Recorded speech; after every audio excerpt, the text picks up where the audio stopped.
अस्सलामुअलैकुम स्टूडेंट्स। उम्मीद करता हूँ आप सब खैर खैरियत से होंगे। आज का जो हमारा टॉपिक है वो है setting up Python development environment.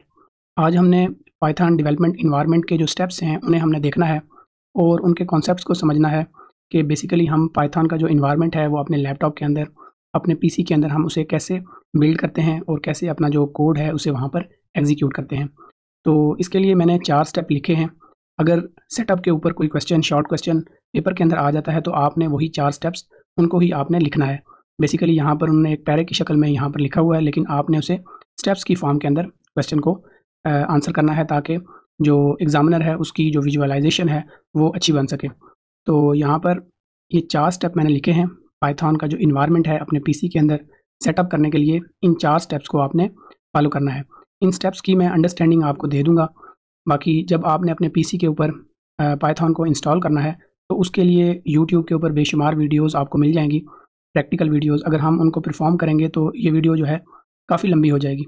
तो हमारा जो बेसिक पर्पज़ है यहाँ पर हमने इन स्टेप्स की अंडरस्टैंडिंग को बिल्ड करना है कि बेसिकली हम पाइथन को क्यों इंस्टॉल कर रहे हैं, पाइचार्म हम क्यों इंस्टॉल कर रहे हैं, उनका कनेक्शन क्यों ज़रूरी है, ये सारी चीज़ें हम यहाँ पर डिस्कस करेंगे। तो मैं डिस्क्रिप्शन के अंदर भी कोई वीडियो आपको जो है सजेस्ट कर दूँगा। अगर आपने अपने पीसी के अकॉर्डिंगली अपने लैपटॉप के ऊपर पाइथन का एनवायरनमेंट जो है वो आपने बनाना है तो आप उसके लिए यूट्यूब के ऊपर कोई भी वीडियो देखकर उसको सेटअप कर सकते हैं। तो सबसे पहला हमारा स्टेप क्या है, यहाँ पर हमने क्या करना है, डाउनलोड करना है पाइथन को और उसे इंस्टॉल करना है इस वेबसाइट के ऊपर। तो मैं इस वेबसाइट के ऊपर चला जाता हूँ। यहाँ से आपने पाइथन को जो है इंस्टॉल कर लेना है। बेसिक जो पाइथन को इंस्टॉल करने का पर्पज़ क्या है, हम पाइथन को क्यों इंस्टॉल कर रहे हैं, हमने जो है पाइचार्म भी इंस्टॉल करना है। तो पाइथन जो है बेसिकली हमारा जो कोड जो है पाइथन का वो एग्जीक्यूट जो होगा वो पाइथन के अंदर ही होगा। पाइचार्म की जगह पे कोई भी आईडीई हो सकती है, पाइचार्म हो सकती है, विजुअल स्टूडियो कोड हो सकता है, कोई भी और जो है आईडीई आप इस्तेमाल कर सकते हैं पाइथन का कोड लिखने के लिए।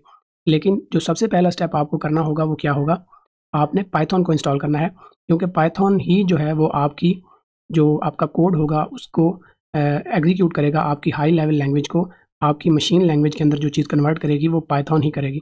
तो सबसे पहले आपका जो इंस्टॉलेशन का प्रोसेस है उसके अंदर आपने सबसे पहले जो है पाइथन को इंस्टॉल करना है ताकि आपका जो कोड है वो एग्जीक्यूट हो सके। तो ये हर स्टेप के अंदर चाहे कोई भी आप आईडी इंस्टॉल करें, ये यहाँ पर हम पाइचार्म जो है आईडी इंस्टॉल करने का तरीका देख रहे हैं, लेकिन पाइथन आपने हमेशा ही इंस्टॉल करनी है। ये वाली जो चीज़ है ये चेंज हो सकती है, लेकिन इसे आपने हमेशा ही इंस्टॉल करना है। उसके बाद हमारा जो सेकंड स्टेप है वो क्या है, हमने क्या करना है, डाउनलोड एंड इंस्टॉल पाइचार्म। हमने क्या करना है, सेकंड स्टेप के अंदर हमने आईडीई को इंस्टॉल करना है। बेसिकली ये हमें एक इंटरफेस प्रोवाइड करती है। इंटरफेस से मुराद कि हमें बहुत सारे फीचर्स मिल जाते हैं, हमें लैंग्वेज लिखते वक्त बहुत सारी लाइब्रेरीज़ मिल जाती हैं, बहुत सारी एक्सटेंशन मिल जाती हैं, जिससे हमें कोड लिखने में आसानी होती है।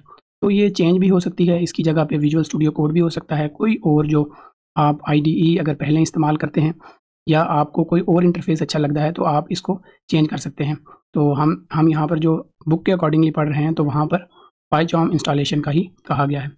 उसके बाद हमारे पास जो थर्ड स्टेप है वो क्या है कि इनका हमने कनेक्शन करना है, इनके दरमियान हमने कनेक्शन बिल्ड करना है। कनेक्शन बिल्ड करना क्यों ज़रूरी है, जब आप पाइचार्म के अंदर कोड को लिखेंगे, कोड आपका लिखने के बाद क्या होगा, यहाँ पर जाकर एग्जीक्यूट होगा पाइथन के अंदर। पाइथन इसे एग्जीक्यूट करेगी, इसको ये जो हाई लेवल लैंग्वेज पाइथन की होगी इसको क्या करेगी, मशीन लेवल लैंग्वेज के अंदर कन्वर्ट करेगी। तो इनका जो कनेक्शन है वो बहुत ज़रूरी है, इन दोनों का आपस में कनेक्ट होना बहुत ज़रूरी है। कनेक्शन के बगैर ये दोनों आपस में ये दोनों सही से वर्क नहीं कर सकेंगे। तो ये हमारा तीसरा स्टेप था। उसके बाद जो फोर्थ स्टेप है वो क्या है, run your first python program on PyCharm. हमने क्या करना है, अपना जो फर्स्ट कोड है वो हमने वहाँ पर रन कर देना है। तो बेसिक जो इन्वायरमेंट के जो स्टेप्स हैं वो ये 4 स्टेप्स हैं। हम अगली वीडियोज़ के अंदर पाइथन का जो कोड है उसे हम इसके ऊपर एग्जीक्यूट भी करेंगे और देखेंगे जो जो हमारे जो टॉपिक्स होंगे उनके अकॉर्डिंगली हम कोड को राइट भी करेंगे। तो इन 4 स्टेप्स को आपने लिखना है। इन्वायरमेंट के जो आपका इन्वायरमेंट का क्वेश्चन होगा, इन 4 स्टेप्स को आपने वहाँ पर राइट करना है।